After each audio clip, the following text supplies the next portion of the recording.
মার্কিন president Donald ট্রাম্পের ঘোষণায় মার্কিন সামরিক বাহিনী ভেনেজুয়েলায় আক্রমণ করেছে এবং দেশটির প্রেসিডেন্ট নিকোলা মাদুরোকে তার স্ত্রী সহ আটক করেছে। এমন মার্কিন সামরিক পদক্ষেপ বিশ্বজুড়ে নিন্দার ঝড় তুলেছে। গত ৩রা জানুয়ারি কিউবার রাজধানী হাভানায় হাজার হাজার মানুষ জড়ো হয়ে ভেনেজুয়েলার বিরুদ্ধে মার্কিন সামরিক পদক্ষেপের নিন্দা জানায় এবং তাদের সার্বভৌমত্ব রক্ষায় ল্যাটিন আমেরিকানদের প্রতি সমর্থন জানায়। সোশ্যাল মিডিয়া পোস্টে কিউবার রাষ্ট্রপতি মিগুয়েল ডিয়াজ ক্যানেল ওই ঘটনার নিন্দা জানিয়ে আন্তর্জাতিক সম্প্রদায়ের কাছ থেকে জরুরি প্রতিক্রিয়া দাবি করেন।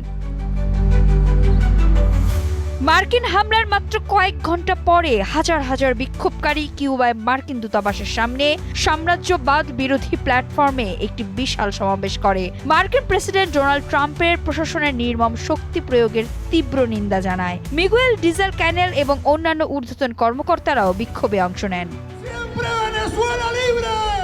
সমাবেশে দেয়া ভাষণে মার্কিন পদক্ষেপকে রাষ্ট্রীয় সন্ত্রাসবাদ হিসেবে বর্ণনা করেন মিগুয়েল ডিয়াজ ক্যানেল। তিনি বৈধ প্রেসিডেন্ট মাদুরো এবং তার স্ত্রীর অবিলম্বে মুক্তির আহ্বান জানান। তিনি উল্লেখ করেন যে মার্কিন যুক্তরাষ্ট্রের আসল উদ্দেশ্য হল ভেনেজুয়েলার তেল, ভূমি এবং প্রাকৃতিক সম্পদ দখল করা।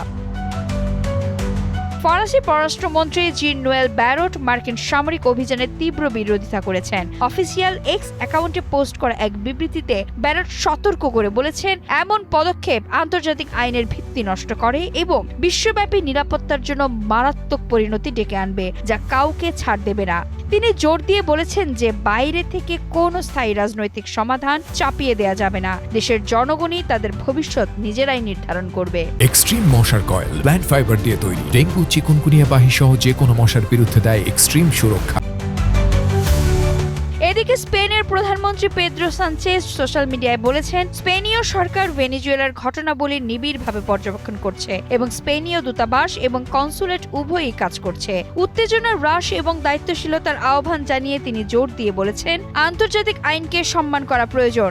স্পেনের পররাষ্ট্র মন্ত্রণালয়ও বিবৃতি জারি করেছে। সেখানে উত্তেজনা হ্রাস এবং সংযম বজায় রাখার আহ্বান জানানো হয়েছে।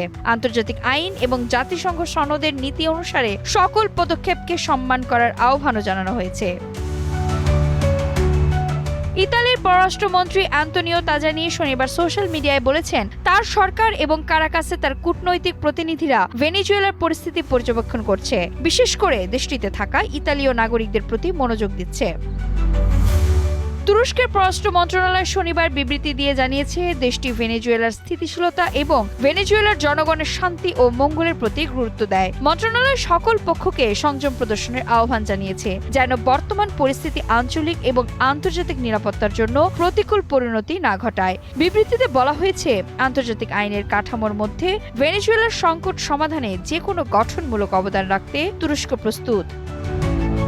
এদিকে তুরস্কের রাষ্ট্রপতি রিসেপ তাইপ এরদোগানের সিনিয়র উপদেষ্টা সেমিল এরতেম তার সোশ্যাল মিডিয়া অ্যাকাউন্টে বলেছেন, তুরস্ক ভেনেজুয়েলার জনগণ এবং প্রেসিডেন্ট মাদুরোর পাশে দাঁড়িয়েছে। দেশটি মার্কিন পদক্ষেপকে দস্যুতা বলে অভিহিত করেছে এবং বলেছে তারা কখনোই শান্তি এড়াতে পারবে না।